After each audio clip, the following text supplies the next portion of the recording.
की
जागी जागी कलश रखवाली राजा रात भरे अचरा के छैया अपना रखिया उनकर माथ परे।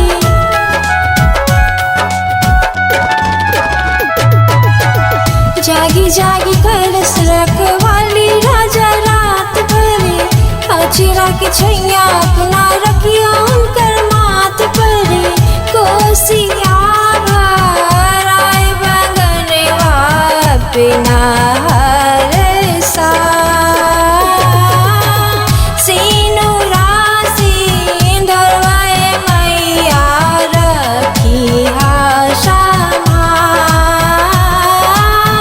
कोसिया भराए बगनवा बिना हर सा सीनु